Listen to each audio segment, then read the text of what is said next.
If you open TikTok right now, you might mistake him for a full-time comedian, a jovial middle-aged bachelor who loves giving away money on Twitter and entertaining Gen Z with goofy skits. He seems approachable, harmless, just a rich uncle having fun. But do not let the smiles and the social media antics fool you. Behind those dark sunglasses lies one of the most calculating, brilliant, and ruthless music minds the African continent has ever produced. He is the sonic architect who built the foundations of modern Afrobeats. The man who took the sound from the streets of Lagos to the clubs of London and the radio stations of America.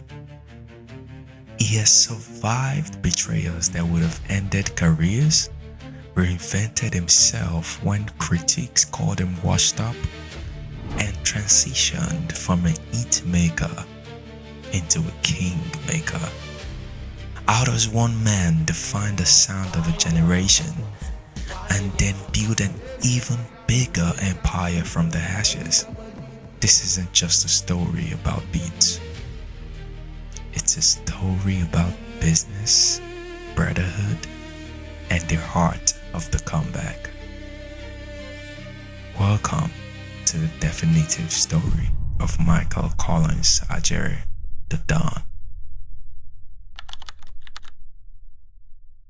Before he became the Don, it was just Michael, a dreamer that was born in Abia State, Umuahia, Nigeria, but raised in the vibrant, chaotic energy of Ajegunle, Lagos, AJ City. If you know, you know. It's a place that demands toughness, but it's also a crucible of incredible talent. Music wasn't just a hobby for young Michael, it was an inheritance. His father was involved in the music business, but the real training ground for him was the church. And like so many musical greats, the church was his conservatory, and by the age of 12, Michael was a prodigy on the bass, guitar, and the drums. He wasn't just playing notes, he was learning how to move a crowd, understanding the spiritual connection between rhythm and human emotion. He was soaking up the highlife, the juju, and the gospel rhythms that would later form the DNA of his production style. But talent in Ajegunle doesn't guarantee success. And around the year 2000, Y2K, if you must, seeking greener pasture, Michael made the move that thousands of Nigerians make. He moved to London. But London was not a fairy tale. The music prodigy found himself working grueling hours as a security guard at places like McDonald's just to make ends meet. He was freezing, tired, and far from home. But even while standing guard, the music never stopped. He was making beats on rudimentary equipment, playing in bands, waiting for that moment, waiting for that spark. And finally, that spark arrived in 2004 in the form of a charismatic harmonica playing hustler named Dakbo Oyebanjo. Saying that name, I'm excited because that's like one of my favorite artists, right? The Banj, the Coco Master, of course. They were opposites. The Banj was the flamboyant frontman, the energy, the salesman with so much charisma, while Don Jazzy was the quiet genius in the back, the architect, more like Professor from Money Heist. That was a good series actually. It was a perfect symbiosis. Legend has it that Don Jazzy produced their first demo in barely an hour. I mean, the chemistry was undeniable. And after so much time in the studio together, Don Jazzy and the band made a pact that they were going to take this sound back home. Then they packed their bags, left London behind, and returned to Lagos to launch Mo Eats Records. At that time, you know the game was about to change. 2004, yeah, 2004. That was when I was took like, over. yeah, well, Just use the right English. You took, then that was when you came. Yeah, we decided to. In the year 2005, the Nigerian music scene was growing, but it was still fragmented. And then Mo Eats Records changed the scene. Their debut impact was like a meteor strike. The song Tongolo didn't sound like anything else on the radio. It was polished, it had swagger, and it introduced the Coco Master persona. But listen closely to the beats. Listen closely to the beats, guys. That was the magic. Don Jazzy was crafting a sound that was uniquely Nigerian. At that time, the heavy percussion, the call and response hooks, but mixed with a Western hip-hop sensibility. It was clean, it was loud, and it was tailor-made for the club. Now, between 2006 and 2010, Mo Eats Records was untouchable. They were like the Motown of Africa, and they weren't just selling music, they were selling a lifestyle. I mean, when you look at the walking stick of Don Jazzy, you know, the Don, the sunglasses indoors, the entourage, it was a whole new school vibe from these guys. I mean, I could remember vividly the time the song Why Me by the band dropped. I was like, who are these guys? What kind of sound is this? It was new, it was so novel to me, and I enjoyed it so much, you know. I was just a kid, but it felt so refreshing. Don Jazzy was the puppet master. He was famously shy, rarely spoke in interviews, but he lets his beats do the talking. And this mystique only added to his legend, because he was the man behind the curtain, dropping his whisper tag on every track that dominated the airwaves. And it wasn't just the band show. It wasn't just the band show, guys.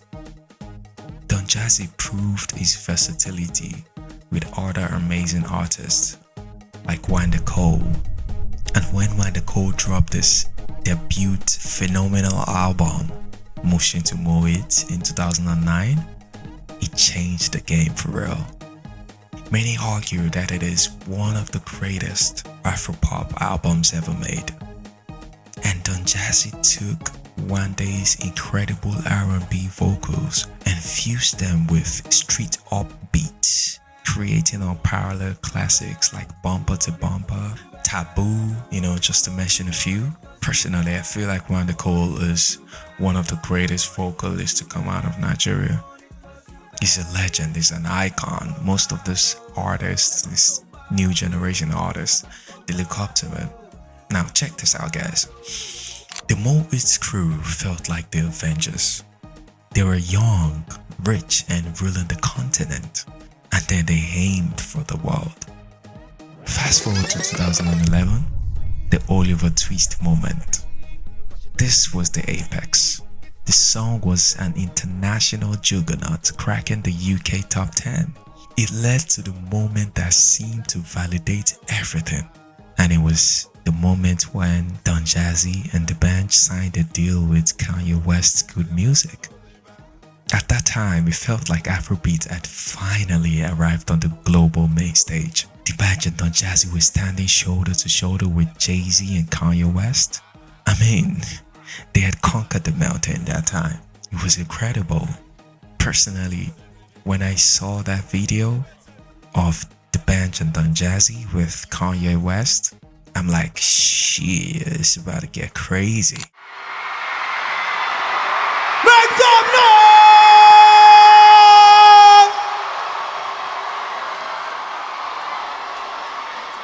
Same as the time when they featured Snoop Dogg on the remix of Endowed. It was incredible. I mean, Snoopy was gliding on that song, you know, it was just having fun.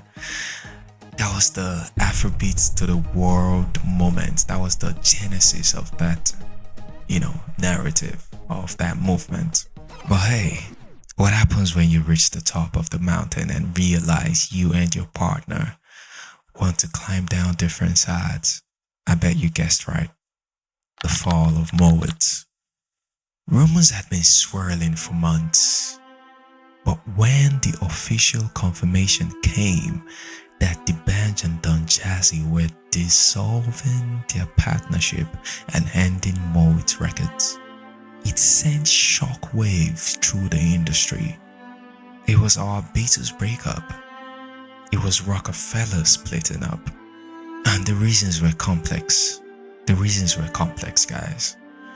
I mean, clashing visions for global expansion, financial disagreements, egos, but the result was devastating. The brotherhood was broken. And the public discourse was vicious because, you know, how it goes down. Fans took sides. You know, many believed that the Bench was the star and Don Jazzy was just the mechanic. Without the Coco Master's charisma, surely the producer would fade into obscurity. A lot of narrative was going around.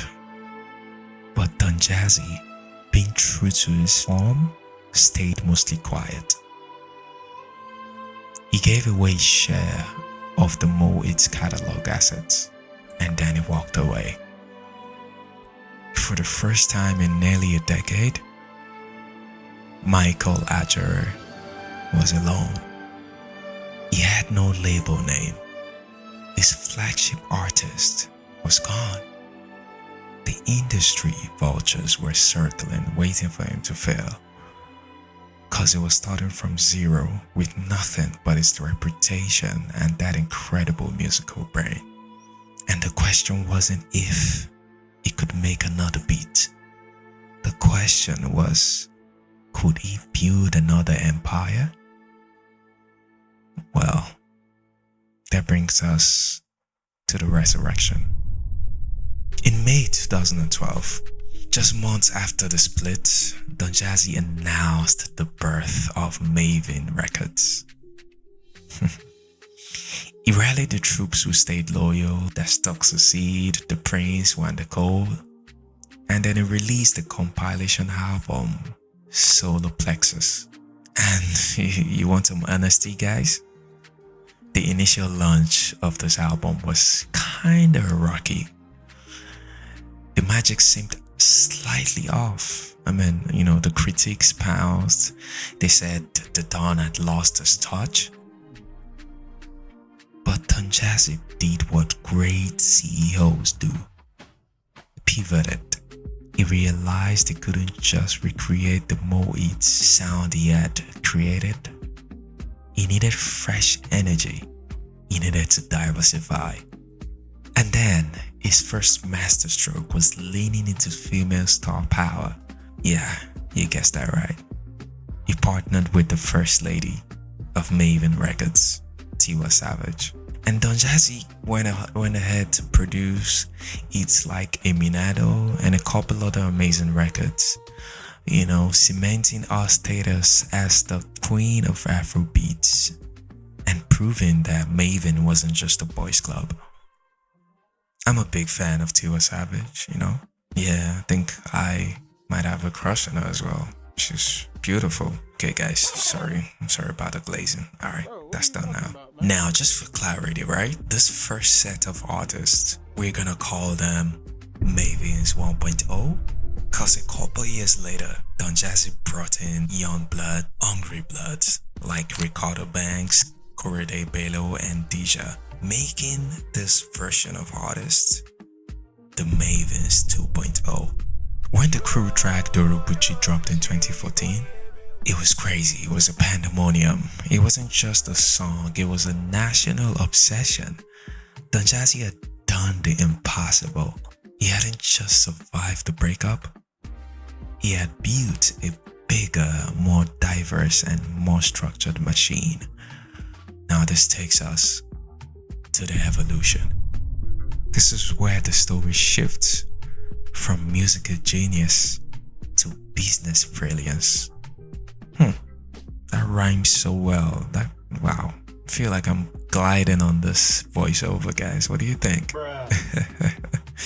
In the Mo Eats days, Don Jazzy produced everything. He produced almost all the songs. All your favorite Mo Eats, he produced everything. But as Mavin grew, he realized that that model wasn't sustainable.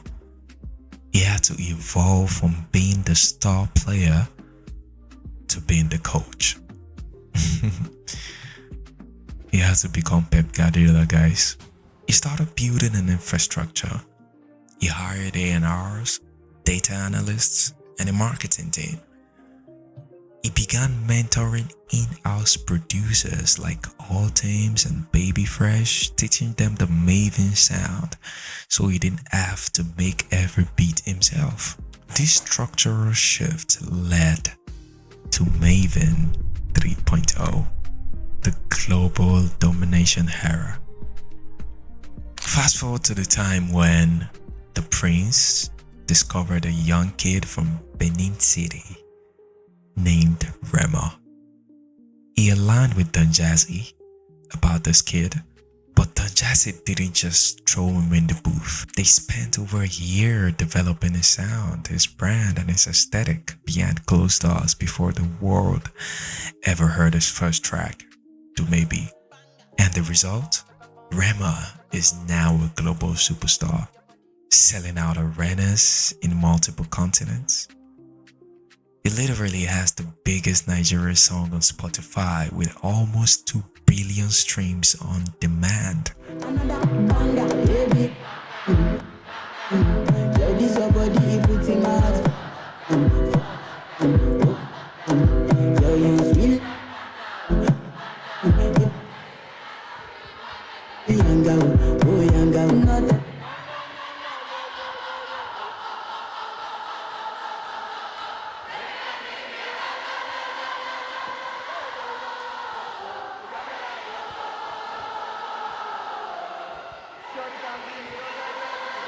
Start this shit all over again. I love you so much, y'all.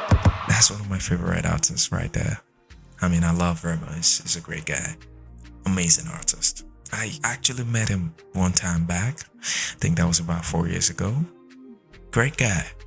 Don Jazzy applied the same blueprints to Iristar, turning R into the Gen Z pop princess in record time. Iristar is big, like she's one of the biggest exports out of Africa right now. And she's doing really amazing. And over the years, Don Jazzy has signed many other artists like Ladipo, Crayon, Magix, Eleste. I mean, a lot of artists. Boy Spice, Bayani. I forgot to mention Johnny Drew, guys. Amazing artist as well. Don Jazzy's talent discovery is just admirable. It's just beautiful. It's just giving us top quality artists, that have gone to become like A-list artists, It's been an ever evolving thing for him. It's been taking the record label to a different level every time. It's just amazing. It's just amazing how good he is at what he does. Don Jazzy isn't just making music anymore. He's running a talent incubator, a venture capital firm for culture. He's proved that his real genius isn't just in the drum patterns. It's in his ability to spot talent, nurture it, and know exactly when the world is ready for it. So, when you see Don Jazzy on Instagram today, doing a silly dance, or promoting a small business owner, do well to remember what you're looking at. You're looking at a man who started with nothing in AJ City, Achegule. A man who stood in the cold in London, dreaming of home. A man who built a kingdom, watched it crumble to dust, and then built a fortress in its place. Trends change, artists come and go. The sound of Afrobeats evolves every 6 months. But for 2 decades, one thing has remained constant. The man at the back, wearing the sunglasses, pulling the strings. It is, and perhaps always will be, Don Jazzy again. Thanks for watching, guys.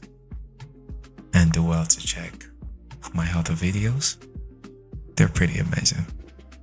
I know, yeah, I didn't mention you subscribing all to the video, so you gotta do it now if you watched till this moment. Alright? Just hit that subscribe button. It's not gonna hurt you, it's not gonna harm you. Okay? Cheers, guys.